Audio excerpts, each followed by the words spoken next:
Hey, party people, welcome back to, let's see, would this be part number 4, Tom? I got Tom working behind me. He is wet sanding the car. So we're back for episode 4. And what I want to do is bring you guys in and dissect Tom's brain because Tom has so much industry experience. And before I turn the camera on, I'm already picking his brain and he's showing me his technique, and it's just so fascinating to me. And I know there's guys out there that are going to geek out on this kind of stuff. Hopefully you're one of them. So welcome to part 4, and let's get started with the details of this particular 1964 RestoMod. Did I just say that right, Glenn?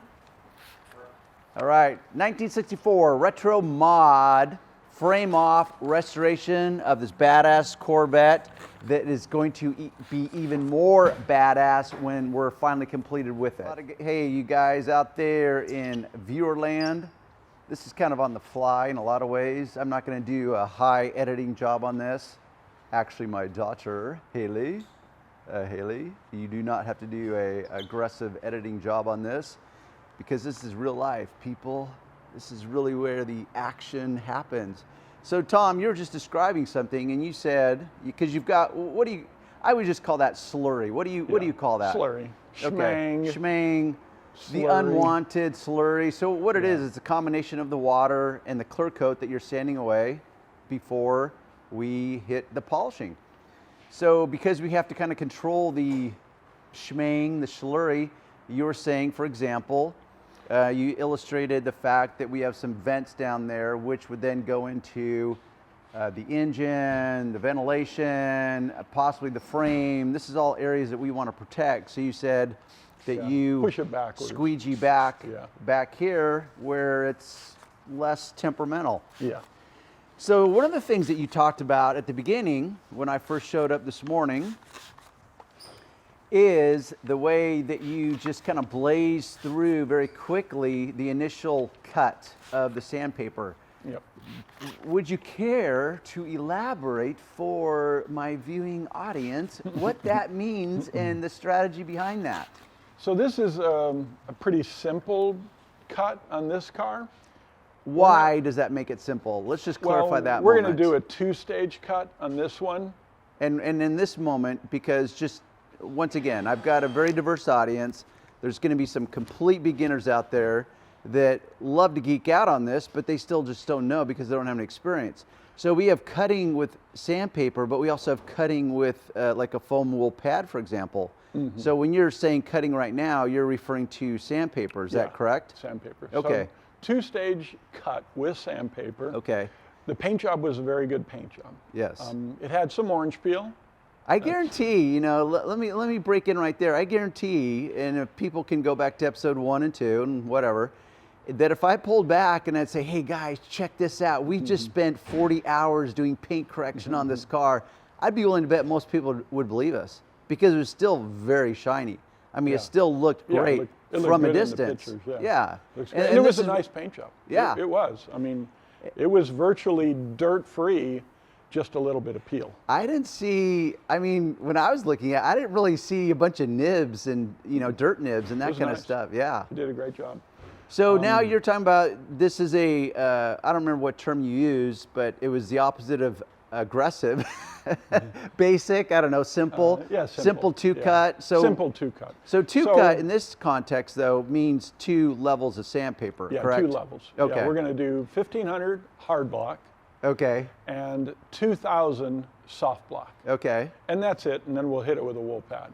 Okay. So we're gonna spend we spent pretty much, Sam and I spent all day yesterday. Morning, Sam. There he is, the man over there. Let me do a little zoom in.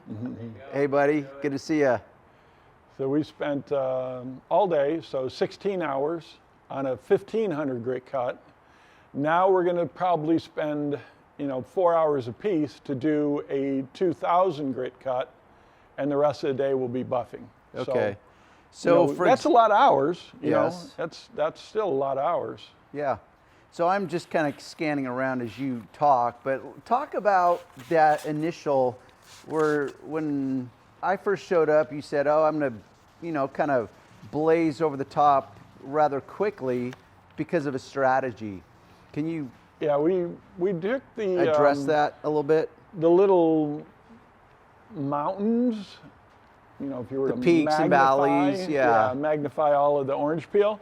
So we just, obviously you could cut it with a more aggressive sandpaper, but on this paint job, because it was so well done, you know, 1500 it was fine. We're going to get a good cut at 1500. Now the 1500 is just to take the orange peel out. Yeah. Take the orange peel, line, you know, we've got the doors lined up, hood lined, you know, everything's lined up nice. And then we're going to convert with 2000 grit. But you were talking about how you kind of glaze over, and that's my terminology, at the beginning. So you can, as the expert, you kind of want to assess. So when you kind of glaze over it quickly at the beginning, it allows you to assess the, you know, the peaks and valleys of it before you go a little bit deeper.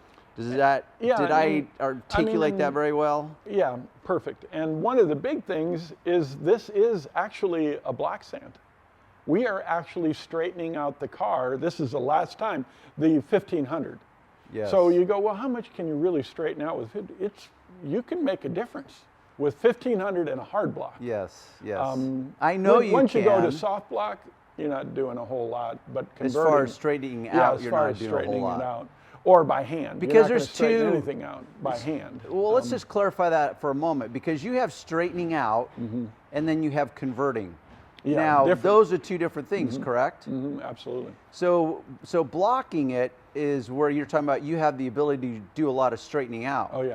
But Little waves, yes. you know, little ripples. But this that is was in where, prep. yeah, this is where you really have to have a developed eye to be able to examine a car and look at it, and because I go to car shows and, you know, and I look down the panels. For example, this is what I do is I'll crouch down and I'll look down the panel like this, and what I'm trying to look for, yeah, go ahead, Sam, I don't want to hold you guys up, is I'll look down the panel. Now you have to accept that this has a matte finish to it now, a low gloss finish, because they have wet sanded this whole area. But I will look down the panel at an angle like this, and I will look for those waves, you know, those imperfections, nibs, waves, orange peel, that kind of stuff. So when you talk about blocking, you can straighten it out, which is different than switching to a soft backing, which would then convert, because at that point, okay, so Sam is showing the soft, yeah, very malleable, pliable, whatever you want to call it. And Tom, you have a soft block right there? Yeah. Okay, so blocking with the hard, rigid block, you're going to be able to correct the waves, and you're going to be able to correct that. There's a hard block. Yep, there's the hard one, which is very, because right in the middle, as you said, you have that hard plastic type of material, yes. So once you do the blocking with the hard block, in this case, then you're going to convert, that's what you're worried about going to the soft block, is you're going to convert those 15,000 or 1,500 grit sanding marks into a 2,000 grit. And so you're converting a more aggressive grit into a finer grit before And you can hit it with the actually buffer. see, you know, when you wipe it off, you can see and you can feel the scratches.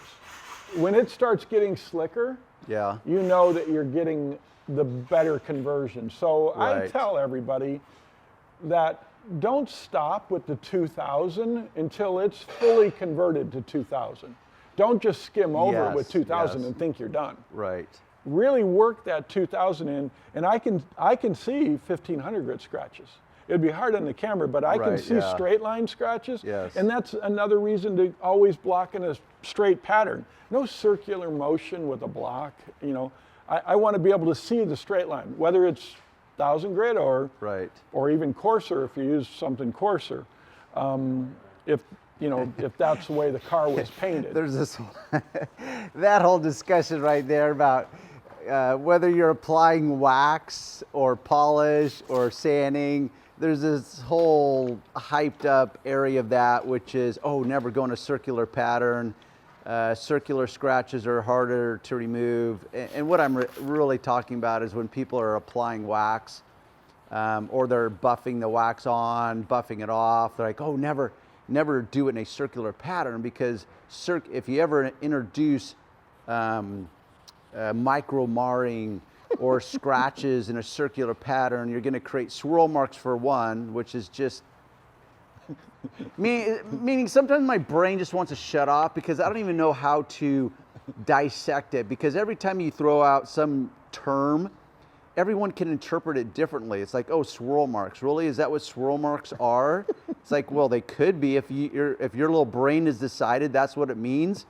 So it just overwhelms my brain in trying to educate these guys sometimes, because there's just so much hype and BS out there. For one, there's so much terminology that we haven't clarified and say, okay, this is what swirl marks are, because swirl marks, based on the context, will mean different things to different people. You know, and one of the things that we talked about, I was laughing, you know, you're talking about all the details, and it brings up all the things that we've talked about. Yes. That you know, I mean, in our shop, when we're doing this, and Sam laughed at me over this, there's no music when we're doing this. None. Yes, I remember that. One, I'm going to charge a lot of money to do this. Yeah. This isn't free. You know, if a customer comes to me with the kind of paint job, you know, definitely that we were doing, and we were doing this, I know that this is one of the most important parts of a paint job. This is. Yeah. And this cost a lot of money. And I want everybody to know out there, you can charge a lot of money for this. If you're a customer paying for this, well, hopefully your guys aren't listening to this. Yeah. But I want you to make money, bottom line. I don't do this for free. I don't do this for fun. I do this because I make a living doing this. Doesn't mean and we sell that product for that, too. Yeah. But no music. And they go, well, why can't I play music? Because I want to listen to scratches. This paint job's important. And if you're picking water up out of a dirty bucket and you don't care. Don't touch my car. You're like the wet sanding whisperer right now, because you've got to use all your senses. You do. From sight, sound to feel, to really nuance the moment. And if you, for example, if you've got music going, because I live for my music, meaning that was one of the attractions to the world of detailing, is that I could spend, 5 to 10 minutes with the customer on that examination process, where I'm going to manage their expectations, find out what their expectations are, and then I'm just good to go. And now I just get to tap out, perform my magic, and because I was mobile, I would be out in the sun. I'm here in Southern California. We pretty much have great weather year round. Oh yeah, it's beautiful. And then I just cranked my music. But that is very different, because I didn't have to rely on my sense of hearing to do a fabulous detail job, unless, of course, it came down to wet sanding. Yeah. But in my world, wet sanding, it just wasn't normal. Wasn't a whole lot of jobs where I'm busting out sandpaper. Normally, I'm doing paint correction, and I'm just starting out with, maybe a cutting wool pad. But it's not about sound. But what you're talking about is really finessing and nuancing and using all of your senses to make sure that you execute on this at such a high degree of performance. Well, when we would have guys doing this too in the shop. Most of the time I didn't do this, but this is serious business. Well, when this you're talking is as about important as metal finishing. This is important as putting lead on the car. This is really serious stuff we're doing. And if that employee doesn't understand how serious this is, when that customer gets to Pebble Beach or a car show where it's really important, and he loses best paint, a little bit of orange peel or a little bit of dirt or a little bit of that, and that should have been seen by a professional. Right. Guess who he's coming back to? He'll come back to me, and I'm going to get really upset at that employee. So I don't want to get upset at that employee. We have rules. These are the rules. this, you're going to do it this way, you're going to do it this way, you're going to do it this way. And we're going to charge a lot of money, and you as an employee can make a lot of money doing this. Yeah. So, you know, it just, what level do you want? You want to do, you know, are we going to just scuff and buff? Right. I don't want to do that. You know? There we go. You know, I have an old van. How do I wash it? I run it through a car wash. Right, yeah. You know, that's what I do with that. I'm not going to spend time buffing that van. Yeah, the expectations are vastly different. The context is vastly different. So here we are, you know, you're doing high level, real and you can start to see here. the shine now. It's really starting to come up. The conversion looks really good. Yeah. I'm not seeing any more of the 1500 grit scratches. I'm seeing a nice 2000 grit sheen. And this is something that I show people, like if you really have a nice conversion, you lick your finger and you rub the paint with no compound, and you'll see a shine spot just from your finger. Is that something you can do at this point right here, or hasn't been converted far enough? There. No, it's converted. I mean, it's... I'm trying to capture the light. That's what's tough with this. There we go. Yeah, I'm trying to capture the light. That's what's tough with this lighting. You and see a camera. shine difference right where I rubbed it with my finger only. There's a color difference and a shine difference just where my finger was. Right. You know? So if we're converting with a finger, how much easier is that going to buff with a wool pad? So then using a wool pad, I'm not having to push. We got really distinct peak lines here. Yes. You push too hard trying to get I left some 1500 grit scratches here. Now I push really hard here. What happens? I burn the paint right here. Oh, that's an easy fix. We just have to paint the car again. Yeah, yeah. No big deal. Yeah, no big deal. Yeah, it's just another paint job. Oh well. And here we have Sam. Now he's going to work, performing his magic over here. So yeah, when you said no music, that was almost a deal breaker for me, because really, you know, and truth be told, you performed at a much higher level than I've ever been required to perform, because I'm, you know, as a detailer, mobile detailer, as a rule, not that I did not ever work on show cars, but I did not restore the show cars. I simply detailed the car that had already been restored by a guy like you. So vastly different. This is the restoration process. Yeah, so it's just funny when you said that. I'm just thinking, okay, that's a deal breaker. That's what Sam thinks the same way, you know. Does he? Yeah. You know, and I know Sam likes music. Yeah. I know Sam likes music, but I you know, I don't even like music in my van. I mean, it's like, well, I don't want the radio now on. Granted, that's a whole different subject, because people like Sam and I, we're motivated by the music. You know, that's what gets us pumped. You know, that's part of the working environment. That's just, and that's what I've told customers. That not that it ever happened often, but it's just like, hey, guess what? A happy detailer makes for a really, really good job, you know? And so I want to make sure I'm as happy and comfortable doing a job that's naturally uncomfortable anyways. You know, it's hard work. It is hard work. Back-breaking hard work. Would you ditto that comment, Sam? Would you agree with that? It's true, because I have at my workplace, you know, the neighbors around me, they always come and say, man, you play great music.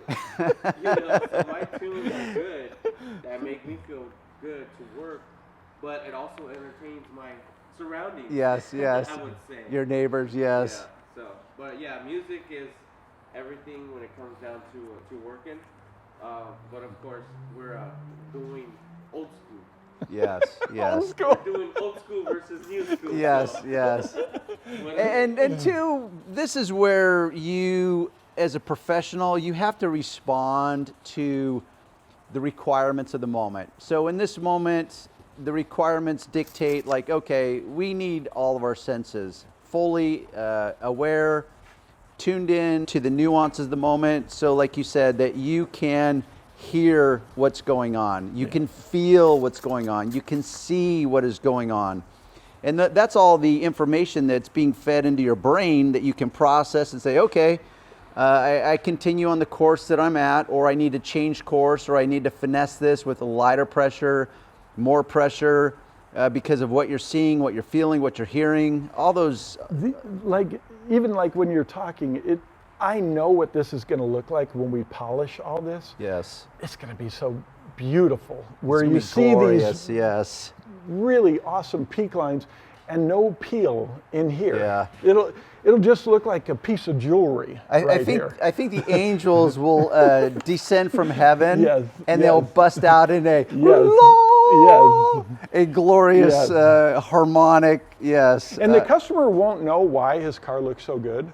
He's just going to know it looks good. You know, it's interesting you say that, because I have a very specific video that I address detailing, because I mean, I talk to a lot of people. I'm out and about in the world, and they you know, I kind of joke around because they'll say, oh, so what do you do? And it's like, wow, man, where do I start? What do I do for a living? Now it's vastly different. But let's say 20 years ago, it was like, oh, hey, Darren, what do you do? And I would joke around and say, oh, I wash cars for a living. And they're like, what? That doesn't make sense.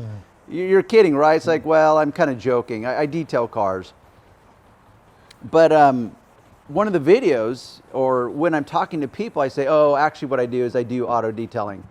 And you can kind of see a bewildered look, and I'm going to pan around as I'm talking and telling the story, is you can kind of see a bewildered look on people's faces sometimes, because you know they don't know what that means. Like, detailing a car, what does that mean? Even though in my world, and in my little brain, it's kind of self-explanatory, which is detailing, meaning it's about detailing your car, but it just doesn't compute to them. So I say, okay. And I'll show them, you know, a car that has been detailed, and this is where I capture on video. And then what I say is that you can pull up to a car that has been detailed to what I call level 10, and people will just literally wet themselves. And I will ask them, I say, okay, what makes this car so fabulous compared to other cars? And they are at a loss of words because they don't know. But what I do know that they know is that when they see it, they recognize it. But they can't describe it. They just can't describe it. They just know, like, I don't know, Darren, the car just looks absolutely amazing. And I said, yeah, but what makes it look amazing? I don't know, the shiny paint, I don't know, it just, it literally like pops. And so then I take them and I say, okay, let me show you what goes into a detail. Whether I'm showing them inside the door jambs, inside the trunk jam, inside the, in this case, the gas filler cap area. Here, you know. Yeah, so now, because we're dealing with literally the paint, we're now talking about the architecture of the body lines. And then that architecture, when you put some shiny paint over it, now it reveals and it creates shadows, and it creates you know, gloss and depth, and this is where it's like, oh my gosh, that is just absolutely amazing. And my buddy, an employee, is the head of Toyota's modeling studio. Oh, really? And he was a color sand and rubber for me. Oh, really? And he even points that out. They fully cut and rub their clay models so that all these beautiful peak lines that they go to all the trouble to make, there's no distraction with orange peel. So they go to the trouble to take all that out. And he points out just what you're saying. From the very beginning, when the clay model is made, they want no distractions to their work. They want everybody to see these very distinct lines. And that they carefully put those in. So the architecture of the body lines, they're really designing. What a beautiful car. Look at that back window. Yeah, it really is. How hard would that be to make? That back window. It's seriously, awesome. You know, it's beautiful. It really is. It's a cool car. I mean, what did you just say? This car is a Hot Wheel. I mean, this is a real hot rod. And a Hot Wheel, you know. So I played with a lot of Hot Wheels, and I never dreamt that I'd be working on them, but I just liked them. I enjoyed them. I liked studying the lines of that Hot Wheel. You know, it's interesting you say that. My very first Hot Wheel, which I can vividly remember, I don't know what age I was. I just know I was very young. You know, I was born in '65. I was probably, I'm going to guess maybe 6 years old at the time. So what, that would put in 71, and here we are working on a 64 Vet. And I remember my very first Hot Wheel that got me salivating as a little boy was a Corvette. And I didn't even know what it was. Wow. I just recognized the body lines, and what I was so enamored with was the long front end. Yeah. For some reason, that was very appealing to me as a little kid. And that was my very first Hot Wheel, and I remember it. That's and cool. It's interesting, here I am, you know, decades later, shooting this video, you guys wet sanding it's so on cool. a Corvette. I can't wait till we can get to the buffer stages, because I can even remember not wanting to do this, because my dad said I could get the buff. You know, I'm a little kid. Yeah. I didn't want to do this. And he's like, no, you need to do the prep work. You need to do this prep work before you touch the buffer. No, I just want a buff. Right, yeah. You know, I just want a buff. But when you do the prep and the buff, it makes such a difference. And then when you get to do the body work and then the paint, then the color sand, then it's just, I mean, the whole thing just comes together. And you know, beautiful what project. you just touched upon without really going into detail is prep work. Because everything is prep work. You know, I deal with a lot of beginner detailers, guys that are wanting to get into the business, and you know, they get so fixated on technique and skills and products and tools. And I said, hey, you want to know what one of the biggest traits or skill sets that will make you, that separate the good from the great in the detailing world, and this is any world of craftsmanship, is not just the prep work, because that's really where the quality really happens, is at the prep work. Because the finished product will largely be determined on the prep work. But the prep work is where the grunt work is. That's where the boring stuff is a lot of times. So what I'm getting at is it comes down to discipline. And guys just do not, for whatever reason, they did not grow up developing that discipline in any area of their life. So suddenly when they get thrown into the world of detailing, or they throw themselves in the world of detailing, and now they've just been enamored with like, oh wow, I love cars, I love working on my own car. It's like, yeah, that's very different than trying to make a living at it and trying to be profitable at it. And now suddenly you realize that, wait, I don't have the discipline for this stuff. This is hard, uncomfortable work. It is. And that glamour, it wears off very quickly. And so if you don't have that discipline to get, you know, like what you're doing right now, this is the prep work. This is before you can hit it with the buffer, before you can bring the luster and depth and shine to it. When I first started working for my dad, I mean, I'm a little kid, and he says do something on the car, maybe it was block sand, the primer or something, and I remember sitting down to do that. Yeah. Oh my gosh. What are you doing sitting down? You do not sit down doing this. That's what your dad's saying to you, right? Oh yeah. There's no sitting. That is funny. You do not sit down and do this. You know, get out of here if you want to sit down. You know, so You know what, I can appreciate. It was like, wait a minute, I wanted to be comfortable. Yes.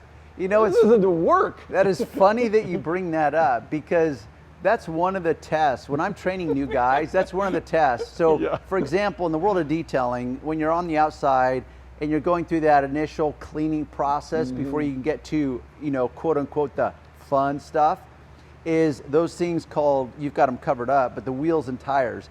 Okay, the wheels and tires are some of the, really, it's one of the dirtiest areas of the detailing process. Because you could roll up to a car that literally Johnny Customer has not washed it in months. At least here in California. I know there's people in parts of the world that have to endure horrid weather. Here in California, we're very spoiled. But nonetheless, you have a car that hasn't been washed in months, that brake dust, it accumulates, and it's just nasty work. And it's funny because a new guy will literally, he'll pull up a chair, a little stool, or he'll sit on the ground and he wants to start working on the wheel and tire. And I'll look over at him, I'm thinking, dude, okay, I realize that you're a beginner and you don't know. So here, let me begin to teach you how this works. When you pull up a stool to work on a wheel and tire, there's already a problem. And the problem is urgency. Yeah. Okay, if you're pulling up and you're making yourself comfortable, there's a problem, because I know that you're gonna spend 4 times too long on that wheel and tire than you need to be. Yeah. Because if you're making yourself comfortable, now you're gonna draw out a project that should be 5 minutes, you're gonna make it a 20-minute project, and guess what? You're gonna just eat away at all our profit margin. Yeah. And so it's interesting you say that, and that's one of the rude awakenings to these guys that get out on the job for the first time with me that I'm training. They're like, whoa, what do you Put some mean? more water in. Yeah, go for it. So it's interesting that you talk about that, because as your father taught you, it's like, hey dude, this isn't a sit down moment. You know, this is we've got to have some urgency. Yes, you need to be precise about it. You need to be very thorough about it, but this is not hey, pull up a lounge chair, let's get comfortable. I mean, look at Sam down there. The guy's like laying on his side. He's got this, what's with that padding? Obviously, I know why you have it. I don't know if I can recognize, that's just like a foam padding. That's a good idea. Yeah, it really Protect his is. knees, huh? Obviously, this car is a lower car, so to get the bottom of the panels. That's Yes, great. you've I got to gotta get make sure down that and I'm dirty. down. Yes, So my knees are starting to hurt. yeah. So now I picked up this foam pad from a body shop. That's a great idea. Yeah. It's a packing for a bumper. Oh, okay. Bumper. Nice. So I just picked it up. It seemed comfortable. It has a good length where I think I can. Well, it's you being resourceful, because Yeah. this kind of leads back to earlier in the video, which is a happy detailer makes for good work. Right. So a happy buffer, as in a comfortable buffer, Yep. as in you, Sam, the buffer, this is hard work. Yeah. I mean, it's naturally hard work. So how do you, if you accept that, it's kind of like when I'm teaching people about the gym, and I'm working with them on a workout program, that type of stuff. And it's like, hey, if you come to the gym, you know, it's called working out for a reason. Work, okay? Work is the operative word there. Correct. Emphasis on work. So if you come to the gym under the impression that, hey, this is a good time, man. I get to see my buddies there. I get to chew the fat. I get to play with these like cool machines. It's like, hey, there's a problem.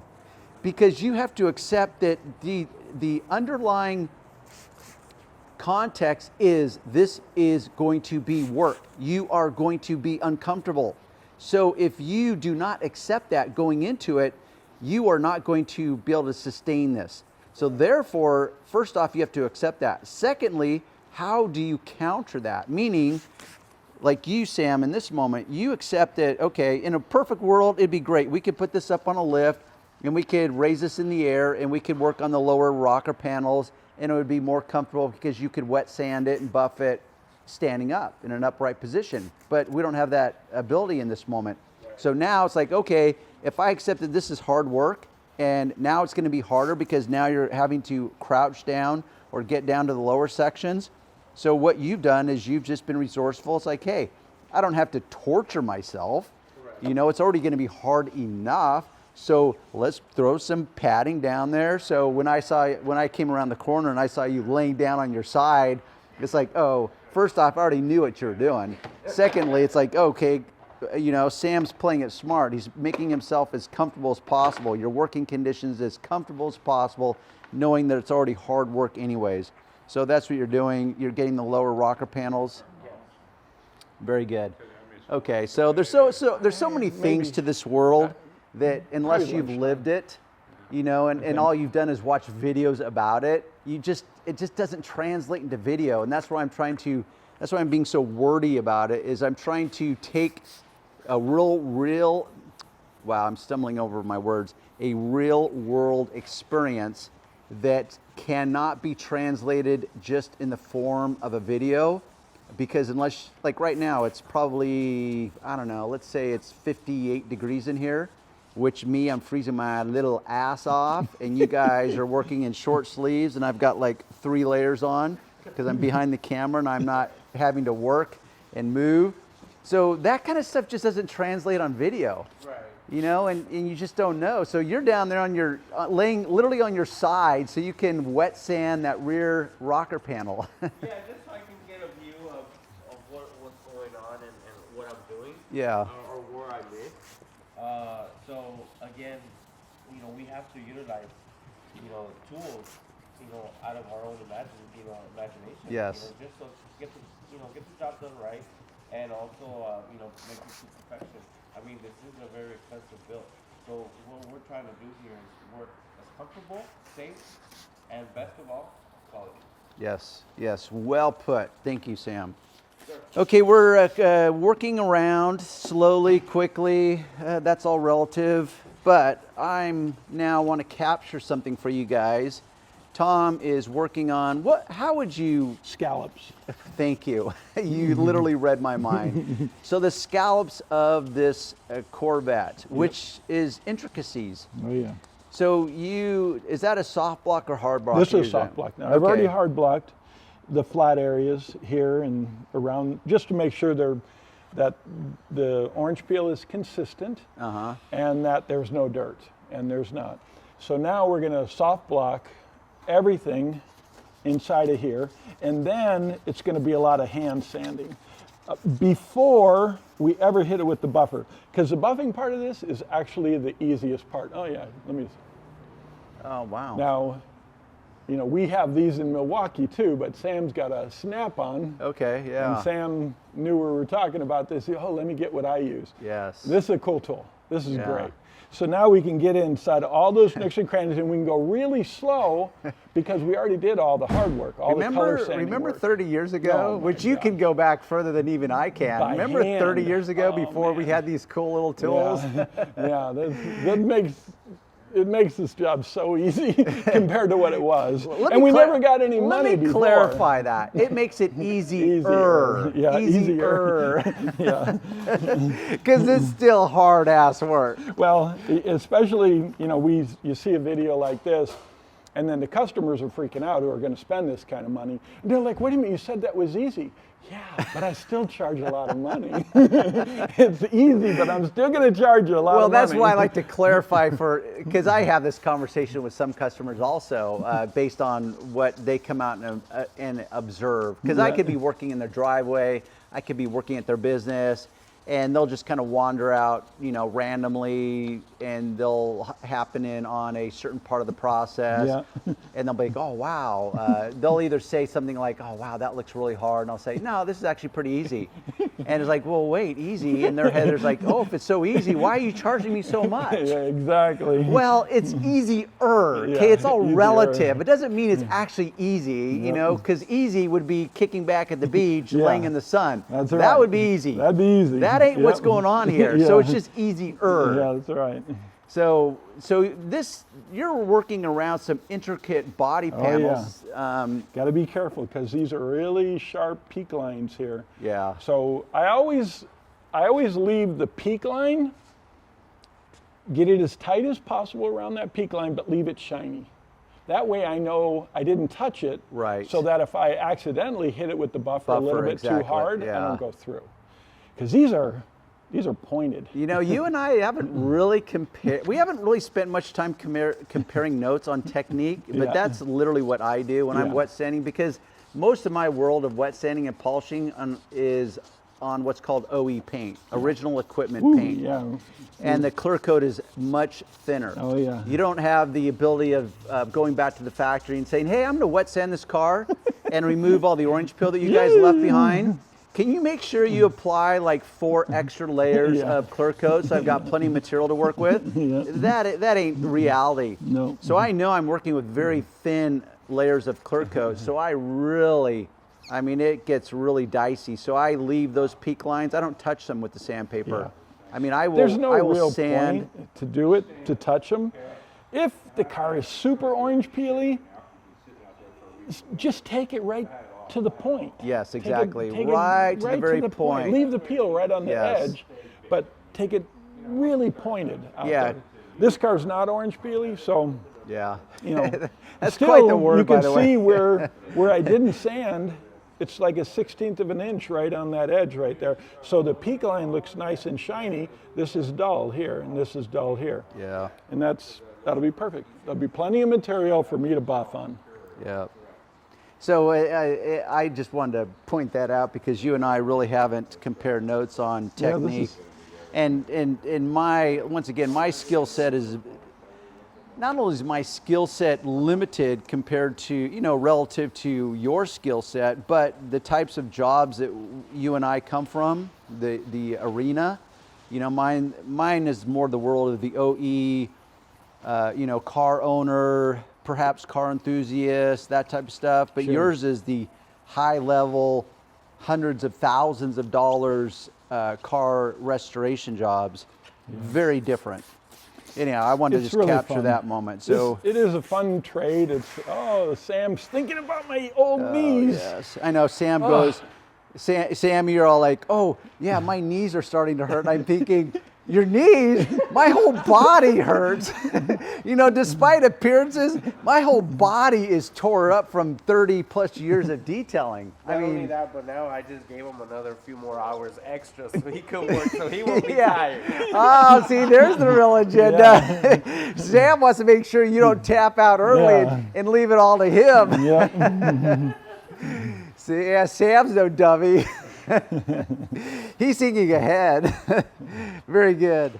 Okay, Sam, let's pull some intel out of your brain. How you doing, everybody? Sam the Buffer here. Yes, thank Darren, you. Tom, we're working on this beautiful 64 Corvette. And what is that, Glenn? He keeps having to remind me of the kind of modification that we're RestoMod. Correct, Glenn? Ken. Wow, see? You know what? I keep reverting back to my growing up days and Hot Wheels and this and that. And then one of my best buddies was named Glenn. And he was a big influence on my life, which it's virtually impossible that he's watching this video, Glenn Frenberg. So Glenn, if you're out there, buddy, you're a huge influence on my life. Anyhow, my apologies. So with that, what the correct terminology that my little brain keeps forgetting is RestoMod. Or Rod. Retro, do we ever call it retro restoration? Or would that kind of be redundant? Yeah, probably a little too long. Yeah. Okay, so With that, Sam. with that. So here we are. Now we're getting ready to start polishing within a few minutes once we're done, checking over the car, making sure that we sanded the proper areas. And also, as you can see, our bumpers are covered up with tape. Because of a wool pad hits the chrome, it'll bring scratches into the chrome. So we want to make sure that we keep that safe. A lot of people would be like, really, chrome? Chrome is so hard. Are you kidding? You can really scratch chrome with a buffer? Yes, you can.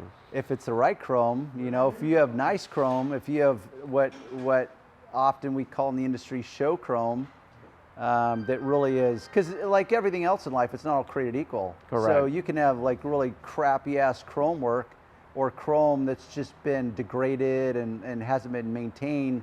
And so you hit a buffer on that kind of chrome, right angle. it would actually improve it.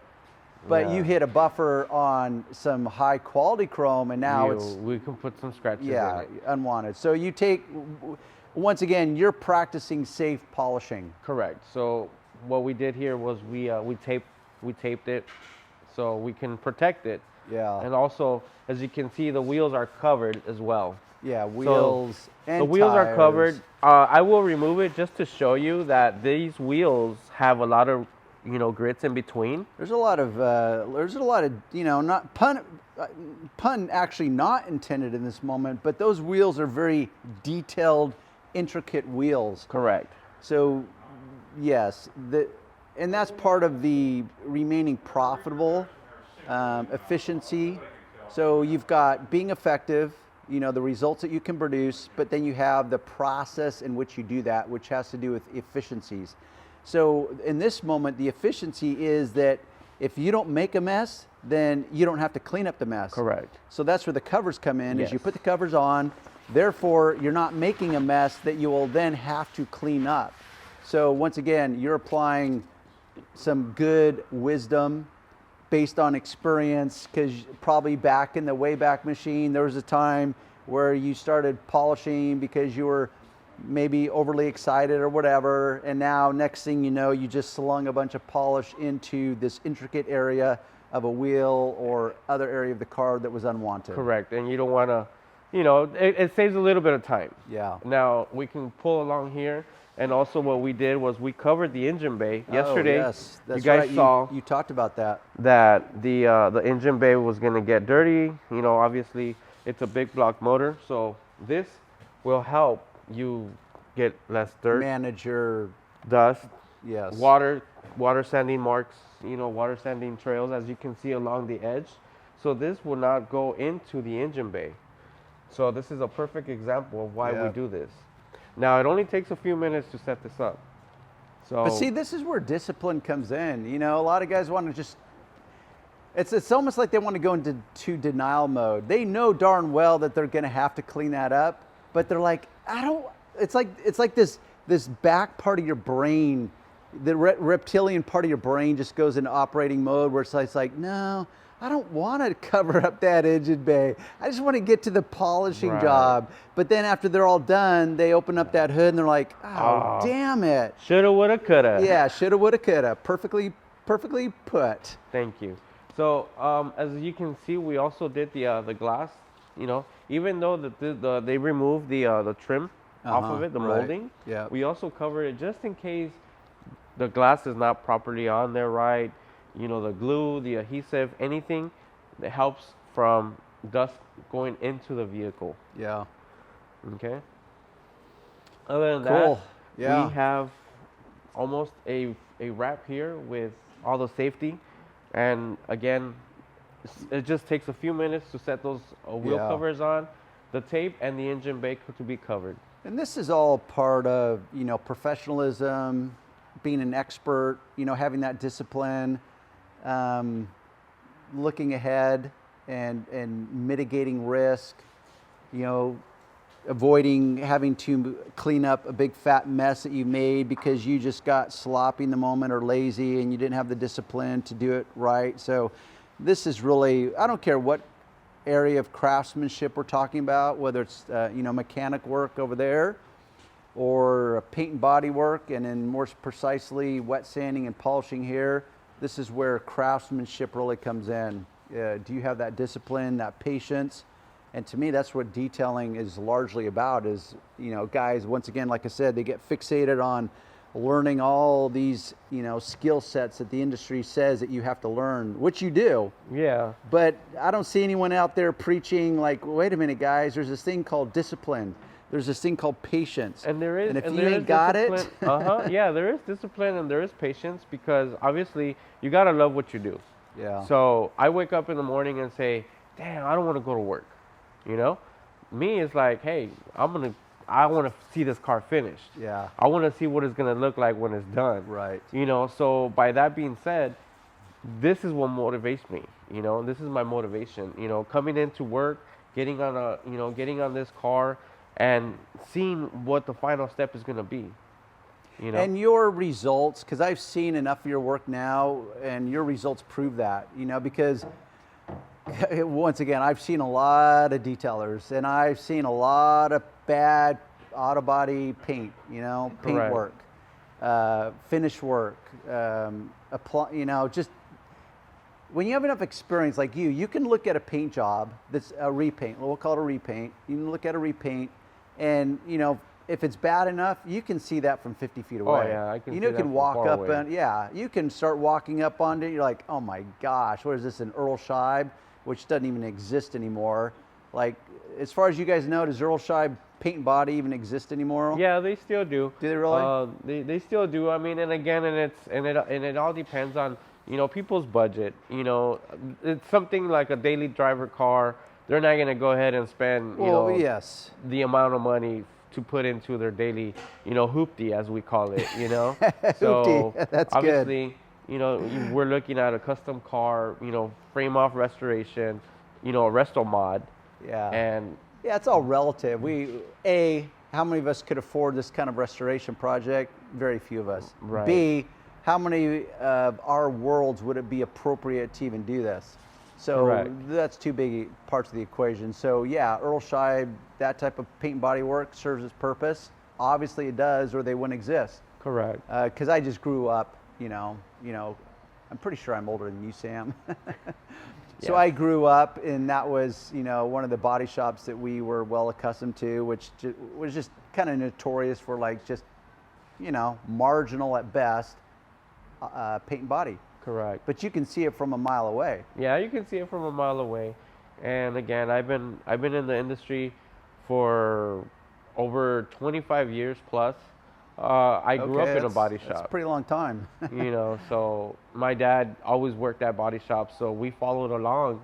And again, as what Tom was saying earlier, that, you know, his dad, you know, he wanted to just pick up the buffer and start buffing. Right. Basically, I can relevant to that because my dad did the same thing to me. Yeah. I started color sanding cars at the age of 10. Oh, wow. You know, so I was, you know, again, I was doing piece, you know, panel by panel. Yeah. You know, and I couldn't reach the hood or the trunk or the roof, so I would do the sides for him, and he would go back and rectify them, get them done correctly. Yeah. And we did advance a little bit, you know, as far as the sanding process goes.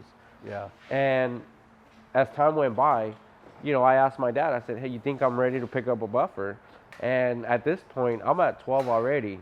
You know, I'm 12 years old, and here I am picking up a big snap-on buffer, and we start polishing cars. A machine that probably almost weighed half as much as what you did as a 10-year-old. Yes, it is. And as it is, as you saw at SEMA 2019, I did bring out that machine. You did see that it was customized. Yes. And that's the reason why, you know, that machine was treasured and it was, you know, put away in a custom ability. Yeah, and if you guys, for any of you out here watching this, I actually have a separate video on that where I interview Sam at the SEMA 2019, and you whip out your customized buffer that you had totally custom. In fact, you went across the booth and had Trulers, I think, do a little more embellishment. Oh yeah, a little bit of more pinstriping on there. And then we had Jay Leno signed on there. Oh, that's right. Well. Jay Leno himself signed it. So yeah, interesting. From the Wayback Machine. Okay, so yep, anyhow. So thanks, Sam, talking about a little more preparation, prep time, covering your ass, which is, you know, covering the chrome in this moment, covering the wheels and tires, so we're not having to clean up a big fat mess when you're done polishing it. All right, cool. Thank you. One customer. Yeah, you know, that's a good point. I'm actually going to turn this camera on right now. You guys, Tom, you can continue to work. So, hey guys, and a couple of you girls out there, welcome back. I think this would be episode 4. We were working on the 1964 RestoMod here at Coast Corvette. Showed up this morning. You guys have made a lot of progress. Tom is here working as I speak to you guys. Got Sam back over here. Got Ken over to my right. Got to make sure I'm... See, my brain goes into fade mode very often. So here we are. I want to bring you guys around, show you the progress that we've been made. But before I turn the camera on, we got into this discussion about the science of painting.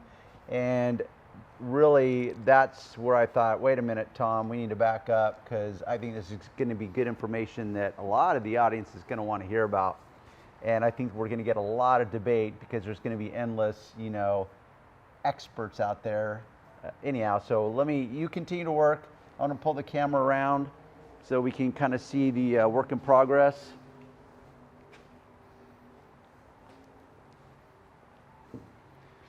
Haley, you can cut out some of these dead spots like right now, because I'm just trying to tap into my ear plugs here.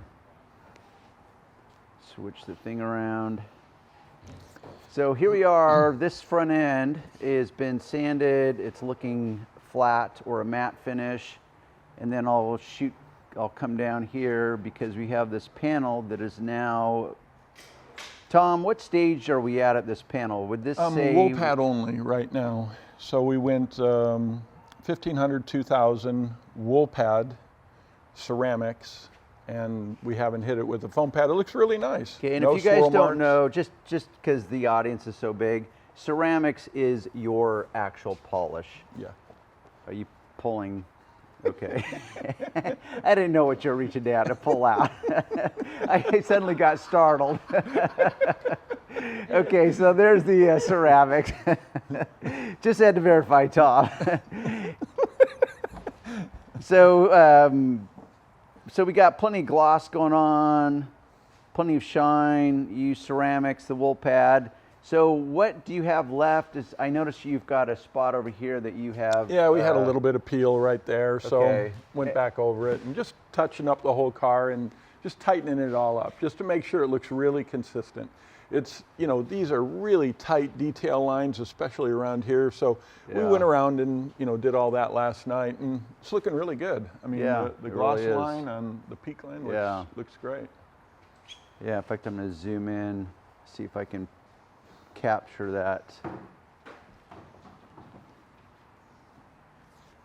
Yeah, it's looking good. And it looks great for just, you know, that's what I like about ceramics so much is you don't have those nasty wool pad marks from, you know, we haven't hit it with foam or anything. So clarify that for the audience. When you say that's what you like about ceramics, and once again, just to clarify, ceramics is the polish that you use. It is a polish that's not a compound. It performs like a compound, meaning it can do heavy lifting. It can remove heavy defect removal, but finishes down to a swirl-free finish like a polish, because it is a polish. Mm-hmm. So when you say that you love it because it doesn't leave those wool, what did you say, wool marks? Yeah, you know, I think when you talk to old school guys like me, and you know, they were used to using Super Duty and a wool pad. Super Duty would be 3M compound. 3M? Okay. You know, we all used it. Yeah. That was what was there. Stinky, smelly stuff. Yeah, but it was the best product that was there at the time. But the problem with it is it left all these gigantic marks that seemed to be worse than the sand scratch I had. Yeah. But that's what we had. Yeah. And that comes from a process called diminishing abrasive. Yeah. CSI has nothing to do with that. Would that also be how much of these heavy solvents used in that formulation? Oh yeah, I mean, their technology, because whoever designed it. Yeah, because you've talked about how the heavy solvents will soften up the paint and. Well, those original formulas are totally illegal today because of VOC rules and regulations. So they were caustic. I mean, but we didn't know any better. That's just what was there. I mean, we're all spraying lacquer with no mask and you know, doing things we shouldn't have been doing, but we didn't know. But from just the first stage, this looks awesome. That's the worst it's ever going to look. That's the worst. Okay, so that kind of answers my question. So you've literally only touched that with a wool pad, and that's it. Mm-hmm. Wow, okay, I didn't know that. Yeah. Yeah, this is only wool pad, no DA, rotary only, wool pad, ceramics only. Because I guarantee I could pull this out. Let's just pretend all the tape was off and it was cleaned up. I guarantee I could pull this out and at a minimum, 95% of the world would be like, oh hell yeah, it is good to go. Yeah, it's going to look awesome. And that's 95% of the world. Yeah. You know, it's only people at our level that have a discerning eye that could scrutinize and say like, oh yeah, you definitely have a little bit more work to do. So that's impressive. Tom, what he's doing now, even though he is polished this back end, and as we illustrated, this has been wet sanded and it's been polished, you know, as far as the sanding marks have been removed with only one wool pad and the ceramic so far. But what happens in the polishing process, when you start creating that shine, you run into spots that you realize, okay, we need to go back in, we need to do a little bit more work. So that's what we're doing right now. There's a couple spots. One was back here. Just a little, what would you call that little blemish, Tom? Just, you know, something in the paint, a little, you know, a little nib. Yeah. It's not like a dirt because, you know, it's not black or anything. It's just a dirt nib or, you know, a nib. Yeah. And looks like heavy orange peel. So then, you know, we take that out because we want it to look like that. Yeah. Okay, now we'll so polish it you up. basically you go back in with some more sanding paper, you sand it out, and this is what's, you know, cool about repaints is that you have thicker clear coat in which to work with. Want me to This take is it out? OE paint. Yeah. Yeah, let's Always put your product on the pad, right, okay, Sam? on the pad. Yes. Always. Yes. Always.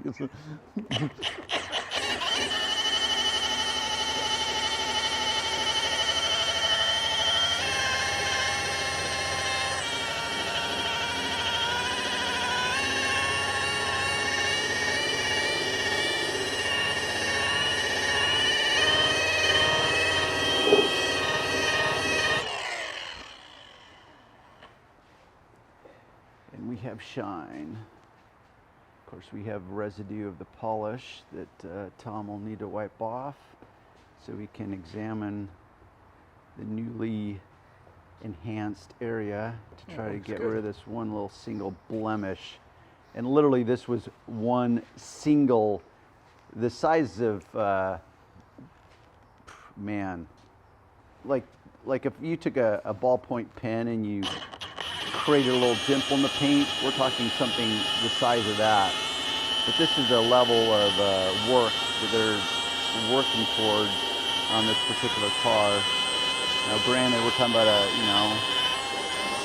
about a $300,000 restoration job, so There we go. this is the level of detail you got to go to when you're, working at that level of cost. And yeah, that looks awesome.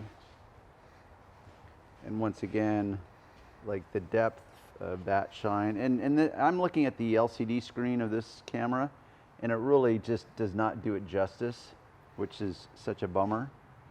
But yeah, that looks so cool, man. And that's the worst it's going to look. So how much Yeah. better is it going to look So- once we hit it with the foam? Yeah, so everything past this is just going to get better and better. And that's what you mean by that's the worst it's going to look. That's rotary with a wool that, you know, people are like, oh my God. But it's fast, it's very efficient. Yeah, We didn't, do any damage on that peak line right there. yeah. Where with But compound you've you got- wouldn't be able to control it.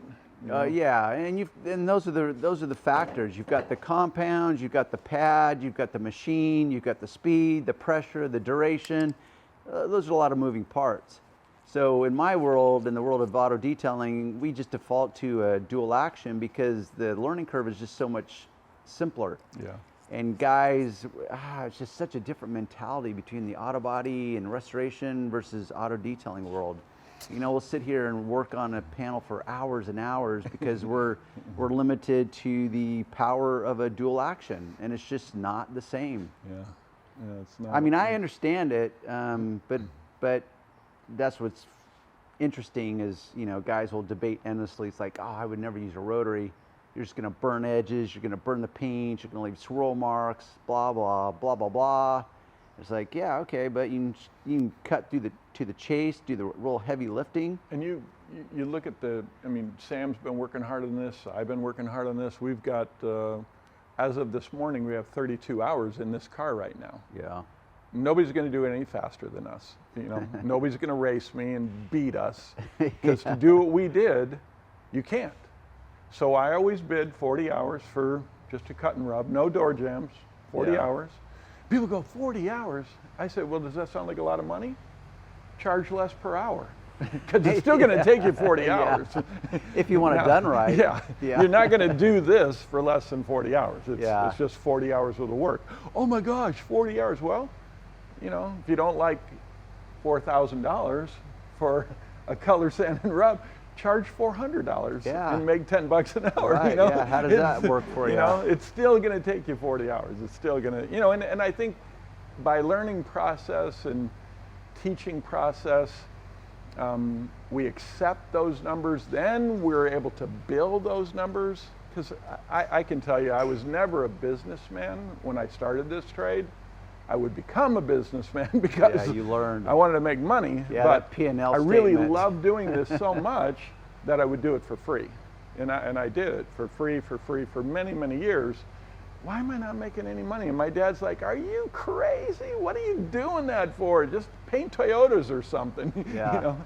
But I love doing this. It's so cool to see this. So then you start charging the kind of money you need to charge, and To turn the a numbers profit. get outrageous. Yeah. You know, but it's still 40 hours.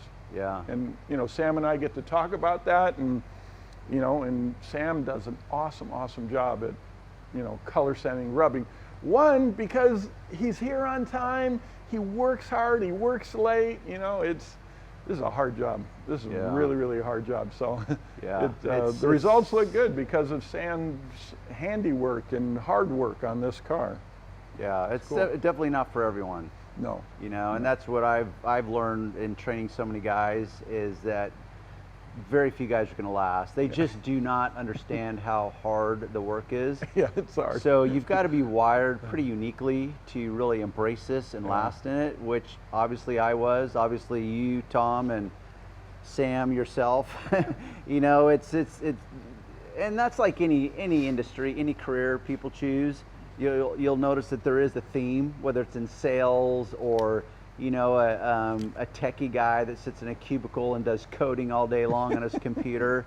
It's you just got to be wired uniquely for that, the skill sets required for that job. Yeah. So this, it's very labor intensive. Very. Yeah. You're using your entire body up and down with your knees, your hard. legs, your elbows, your wrists, I mean your shoulders. Like everything just gets work. But if you don't really enjoy that process and the satisfaction of that end result, you know, that paint, I mean, it just... And you know, when you look at these details, oh my gosh, this comes right together, like, you know. Yeah. It's just like a landmine of bombs ready to go So off awesome. if you step on it incorrectly. Oh, like burn all the edges right Yeah. off of it. It's like, oops, sorry, customer. It's okay, we'll just repaint it. No big deal. Yeah. But that's part of the challenge too, that guys, at least like myself, and I think the both of you can relate, is that you look at that single area of this entire car and you know what it can look like when you're done, but you look at it as you're working on it as a complete challenge. Like, oh my gosh, how am I going to strategize this, and how am I going to wet sand, buff with a wool pad, finish with a foam pad, but how am I going to do that, not burn an edge, and have it come out looking as perfectly as it does to this point so far. And like you said, this is the worst it's going to look, because everything moving forward, it's just going to raise the bar higher and higher. So, which leads us into the next subject, which is the science of paint.